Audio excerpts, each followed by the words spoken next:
Hi, I'm Patrick Riggan. Welcome to Networking Security, Part 3, Types of Network Attacks, Part 1. During this video, we'll cover a wide range of network attacks, including denial-of-service attacks, spoofing, and rogue devices. As always, stick around for the practice questions at the end to test your knowledge and help you prepare for the Network Plus exam. If you find this video helpful, don't forget to click the like button, and if you have not already, subscribe to the Pat Has Your Back channel for more tech training content and technical know-how. A network attack is an attempt to gain unauthorized access, disrupt services, or compromise data within a network. These attacks target weaknesses in hardware, software, or human behavior. Common motivations include data theft, financial gain, espionage, or sabotage. Every attack increases risk exposure by threatening the confidentiality, integrity, or availability of the network resources. General categories for the network attacks include availability attacks, including denial of service and distributed denial of service, which disrupt service or degrade performance, including the link saturation, state exhaustion, and app layer floods.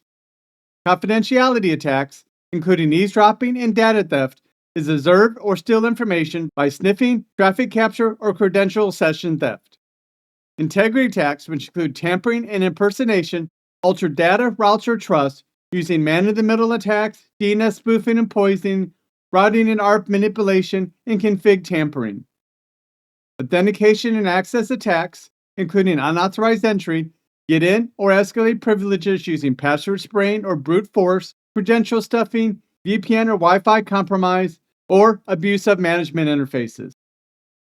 Reconnaissance and enumeration, where it maps the network and finds weaknesses via port scans, service discovery, OS fingerprinting, and banner grabbing. Lateral movement and segmentation bypass is used to spread inside once a foothold exists.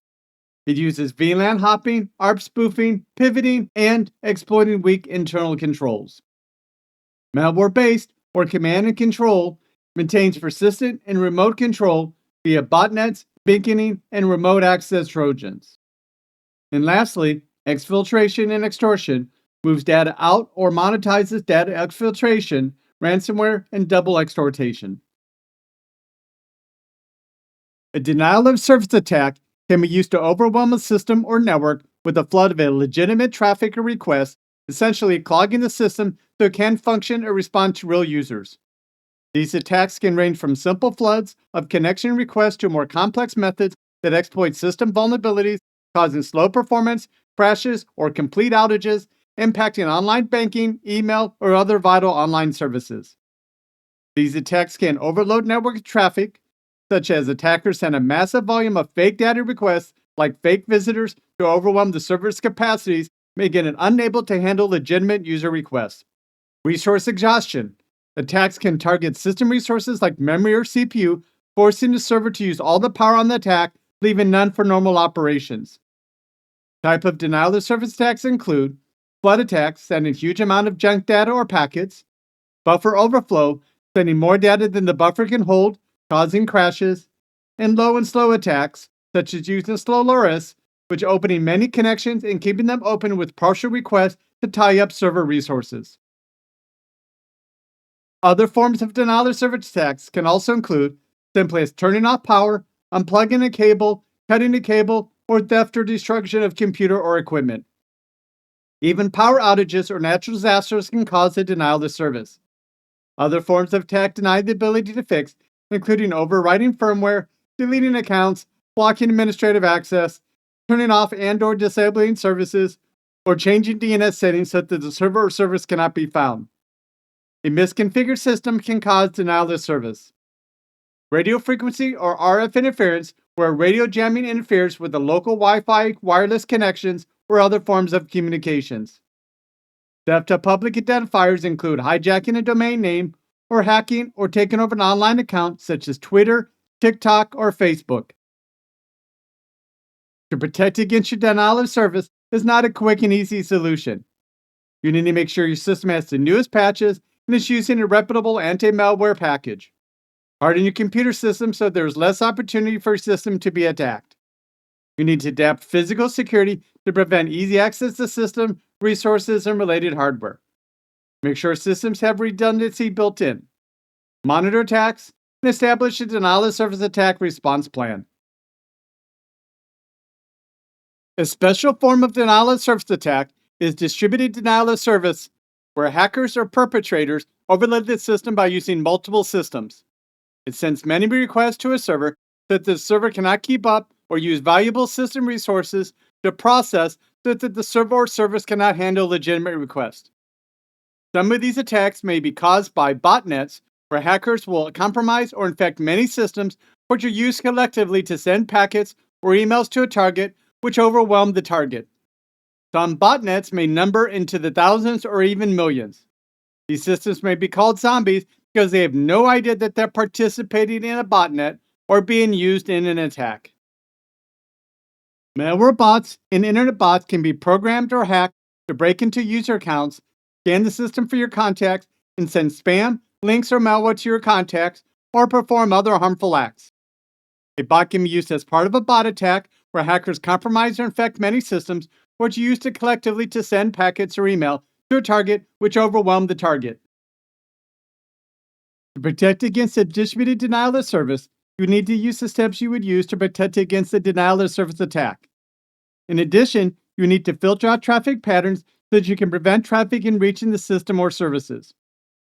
To defend a corporate network against denial of service attacks, you should deploy dedicated on-premise, distributed denial of service mitigation appliances such as Arbor Edge Defense, F5 Distributed Denial of Service Hybrid Defender, or Radware Defense Pro at the perimeter, combined with cloud-based scrubbing services for volumetric attacks. These tools use behavior analysis and deep packet inspection to filter malicious traffic while allowing a legitimate user traffic to pass through. Internet service providers and third-party technologies such as Cloudflare may help prevent or alleviate distributed denial of service.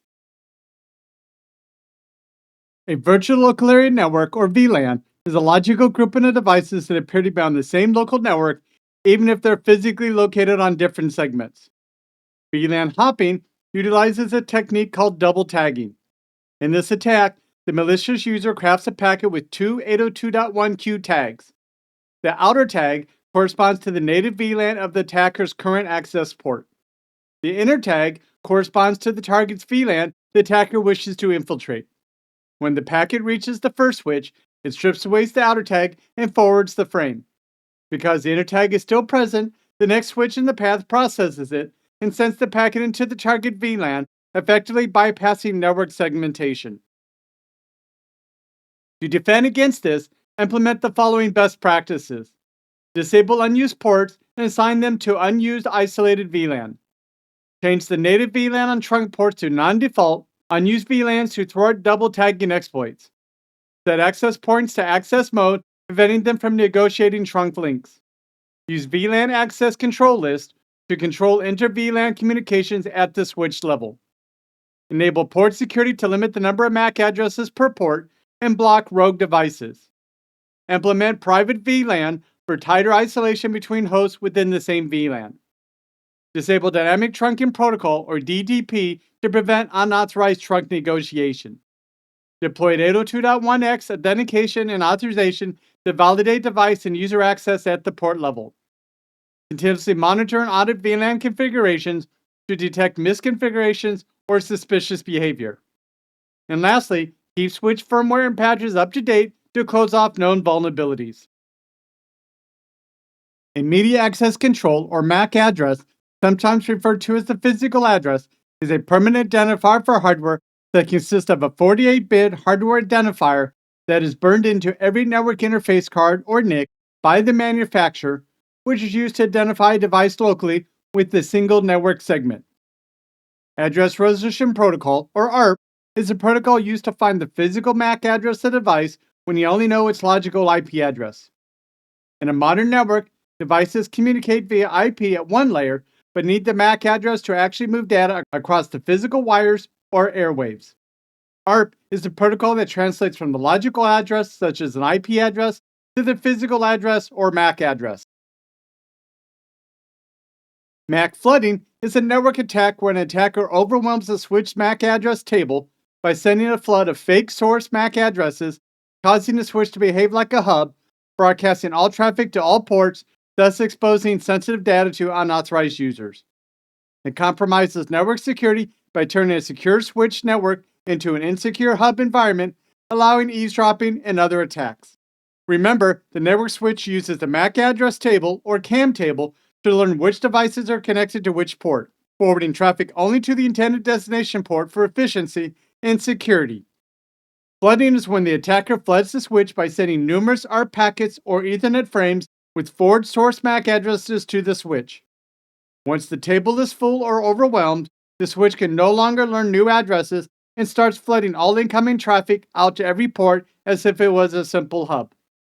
As a result, attackers capture sensitive data like passwords, confidential files that is normally kept within a specific network segment. It may open the network to man-in-the-middle attacks by making traffic visible to the attacker. To defend against MAC flooding, use port security to limit the number of MAC addresses allowed on the port and disabling unused ports. Use network segmentations via VLANs, which divides the network into virtual LANs, ensures that if one segment is flooded, the impact is isolated to the specific VLAN. Use MAC address filtering by configuring the switch to only allow traffic from a predefined list of known good MAC addresses. Use authentication, authorization, and accounting servers to verify every device before it is granted access to the network. IEEE 802.1x is the industry standard protocol for port-based network access control, which serves as a gatekeeper that requires users or devices to authenticate themselves, typically using certificates or username and passwords before they granted access to a wired or wireless network. DHCP snooping, which is a layer 2 security feature on a network switch that acts as a firewall between untrusted hosts and legitimate DHCP servers that monitors the exchange of DHCP messages and building a binding table that maps the device's MAC address to its assigned IP address, switch port, and VLAN. The binding table acts as a trusted database used to verify that the device is exactly who it claims to be, so they can prevent rogue DHCP servers and MAC spoofing. ARP poisoning and ARP spoofing are malicious techniques used to intercept or redirect traffic on a local area network or LAN by exploiting the lack of authentication in the Address Resolution Protocol, or ARP. While the terms are often used interchangeably, they refer to different stages of the same attack. ARP spoofing is the act of sending forged ARP messages to a network. The attacker sends fake ARP responses that associate their own MAC address with the IP address of a legitimate device, such as the default gateway. ARP poisoning is the result of spoofing. It occurs when the victim device accepts the forged ARP message and updates its internal ARP cache or table with the false IP to MAC mapping. The attack works by: attacker attaches to a network and listens for ARP request. User 1 computer needs a MAC address of a local computer's IP address. User 1 computer sends an ARP request via broadcast. Normally, 10.0.0.2 would respond, and the result is added to the user 1's computer ARP cache. The hacker also responds and sends a fake ARP response. Because ARP is stateless and lacks verification, a fake MAC address is added to the ARP cache. As a result, traffic sent to 10.0.0.2 is redirected to the attacker. If the attacker forwards this traffic to its original destination, the victim may never notice that they are being compromised. These attacks can cause man-in-the-middle attacks, session hijacking, denial of service attacks, or malware injection into web traffic. To detect, you can use the ARP-A command to check for duplicate MAC addresses assigned to different IPs. Tools like ARPWatch can also monitor for sudden mapping changes.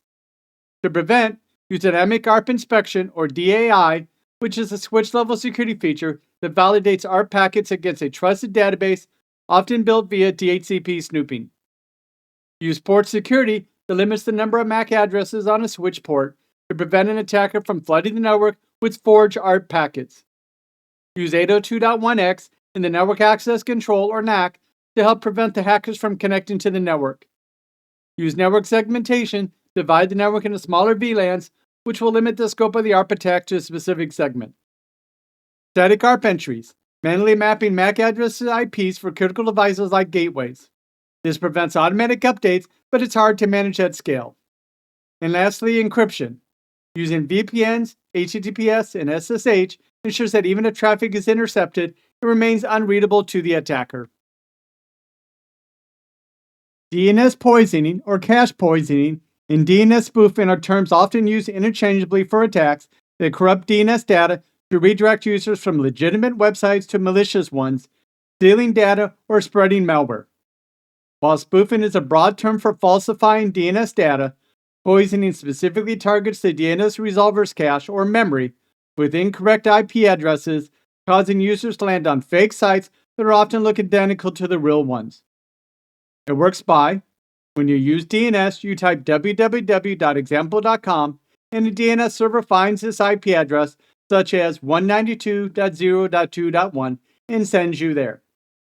To speed things up, the DNS server remembers or caches this IP address for a while. An attacker inserts a fake IP address, such as 198.51.100.1, into the DNS server's cache for www.example.com.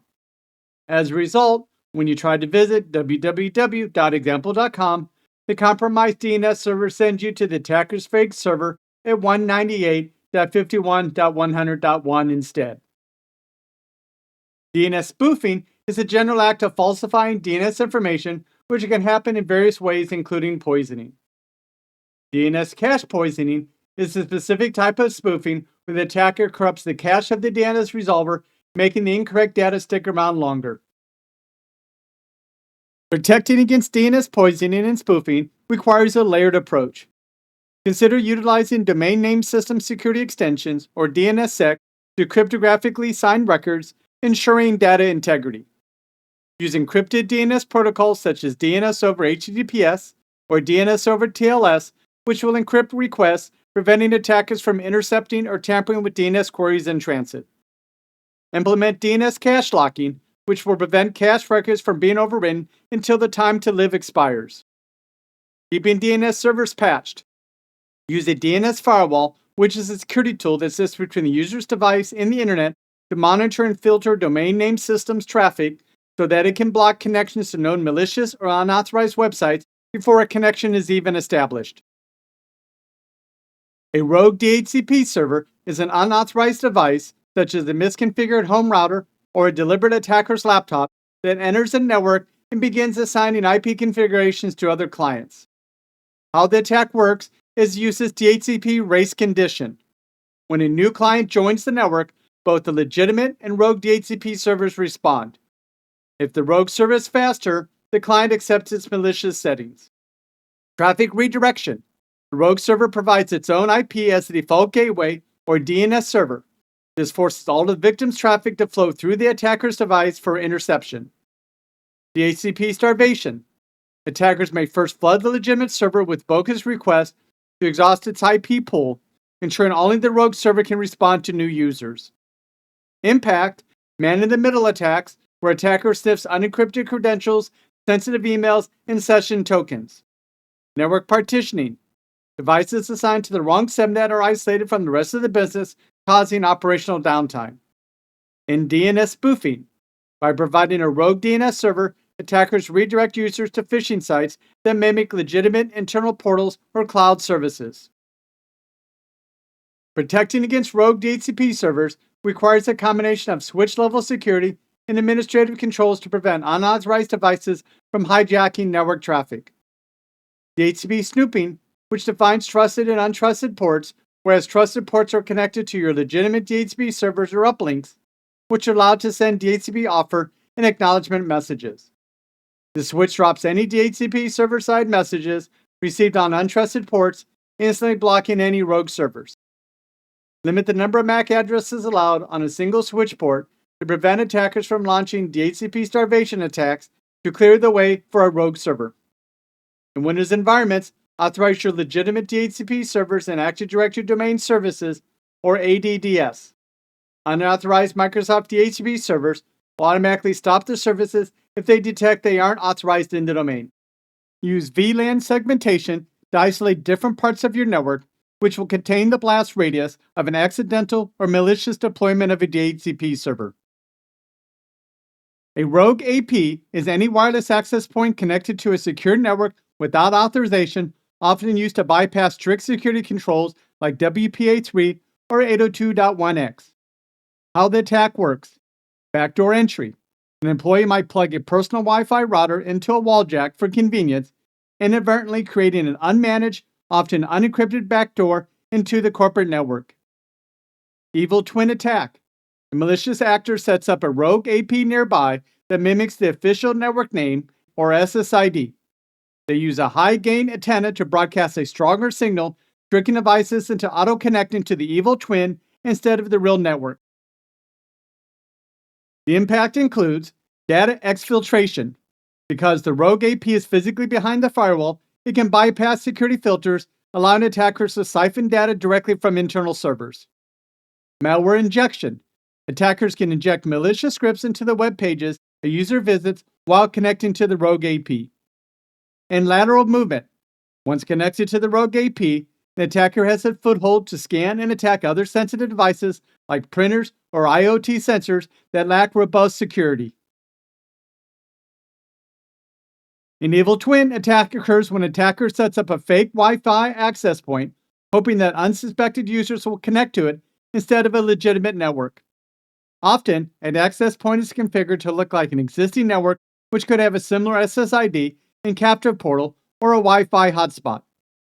Wireless evil twins can empower the existing access points. When a user connects to a wireless evil twin, they could create a man-in-the-middle attack to steal data or direct users to fake sites with malicious content or to steal credentials and other confidential information. To protect against evil twin attacks, you need to use a VPN, avoid unsecure Wi-Fi networks, and stick to HTTPS websites. You need to also enable MFA so that if your credentials are stolen, they'll not gain access without the second authentication factor. Avoid logging into private accounts such as banks, shopping, or email while connected to a public Wi-Fi. If you need to use public Wi-Fi, consider using your own personal hotspot. Turn off AutoConnect so that you will not automatically connect to open Wi-Fi networks. To protect against rogue APs, defense relies on both wired side blocking and wireless side active monitoring. Use 802.1x authentication, where every device plugged into a switch port must provide a valid certificate or credentials via a radio server before the port is opened. Use Network Access Control, or NAC, that block rogue or unauthorized access points by enforcing policies that restrict network access to authenticated, compliant devices, often utilizing MAC address filtering, 802.1x authentication, and VLAN segmentation. NAC identifies unauthorized APs via behavioral analysis and immediately isolates them by dropping traffic via ACLs, preventing them from routing or bridging traffic onto the secure network. Use port security on switches that restrict a switch port to a specific MAC address. If a rogue AP is plugged in, the switch detects an unrecognized MAC and shuts down the port. Disabling unused ports by administrators shut down all Ethernet jacks in public areas or empty desks prevents simple plug-and-play unauthorized setups. Use wireless intrusion detection and prevention systems that are dedicated sensors or existing access points to scan all Wi-Fi channels and identify APs broadcasting nearby and classify them as friendly or authorized company apps, external or neighboring business, and rogue or unauthorized APs that are physically connected to the company's own wired network. When a rogue AP is confirmed, a wireless intrusion prevention system can launch a containment action by sending spoofed deauthentication packets to any clients trying to connect to the rogue AP, effectively jamming the unauthorized signal. Perform regular inspections of office spaces, server rooms, and under desks to look for unfamiliar hardware or piggyback cables. Have corporate policies that forbid shadow IT, aimed at employees bringing in their own routers for better signal, and have a dedicated guest Wi-Fi to reduce the incentives for employees to create their own networks. Question: which of the following types of attacks can be used to gain credentials by setting up rogue APs with identical corporate SSIDs?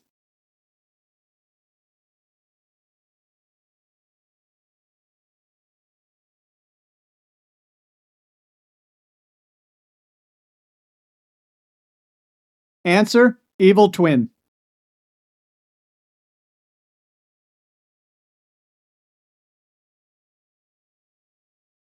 Question. As part of an attack, a threat actor purposely overflows the content addressable memory or CAM table on a switch. Which of the following types of attacks is this a scenario an example of?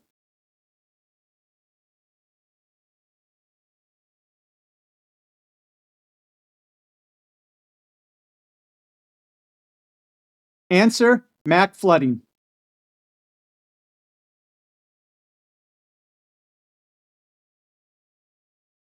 Question.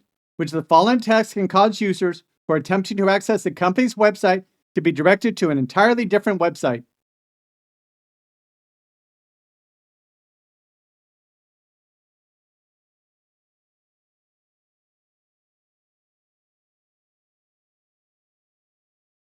Answer, DNS poisoning.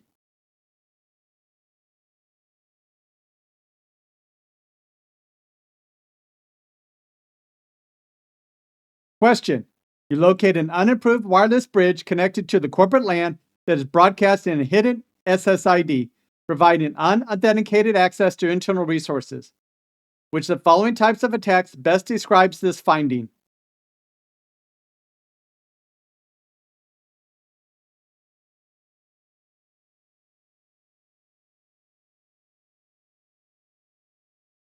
Answer, rogue access point.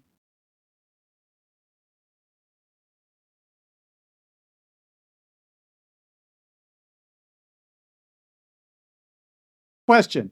Malicious users using special software to perform an on-path attack. Which of the following best practices should be configured to mitigate this threat?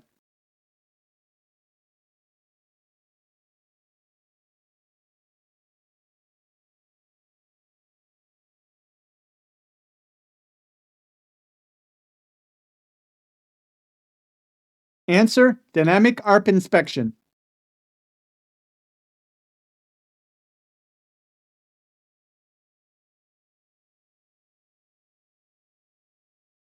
Question.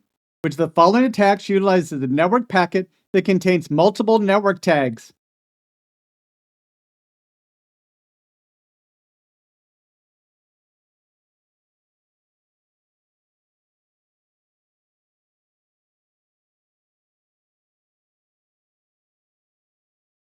Answer, VLAN hopping.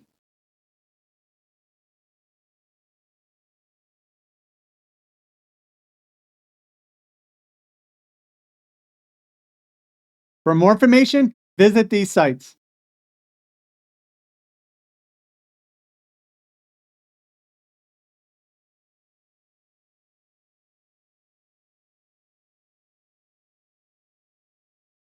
In summary, network attack is an attempt to gain unauthorized access, disrupt services, or compromise data within a network. Denial of service is an attack where legitimate users are unable to access information systems, devices, or other network resources. A special form of denial of service attack is distributed denial of service, where hackers or perpetrators overload the system by using multiple systems. MAC flooding is a network attack where an attacker overwhelms a switch's MAC address table by sending a flood of fake source MAC addresses, causing the switch to behave like a hub, broadcasting all traffic to all ports, thus exposing sensitive data to unauthorized users. ARP poisoning and ARP spoofing are malicious techniques used to intercept or redirect traffic on local area networks by exploiting the lack of authentication in the Address Resolution Protocol, or ARP. DNS poisoning or cache poisoning and DNS spoofing are terms often used interchangeably for attacks that corrupt DNS data to redirect users from legitimate websites to malicious ones, stealing data or spreading malware. A rogue DHCP server is an unauthorized device that enters a network and begins assigning IP configuration to other clients. A rogue AP is any wireless access point connected to a secure network without authorization, often used to bypass strict security controls like WPA3 or 802.1x. An evil twin attack occurs when an attacker sets up a fake Wi-Fi access point, hoping that unsuspected users will connect to it instead of a legitimate network. Thank you for watching this video. The next video will be Networking Part 4, Types of Attacks Part 2. If you like this video, click the like button, and if you have not already, subscribe to the Pat Has Your Back channel. Thank you.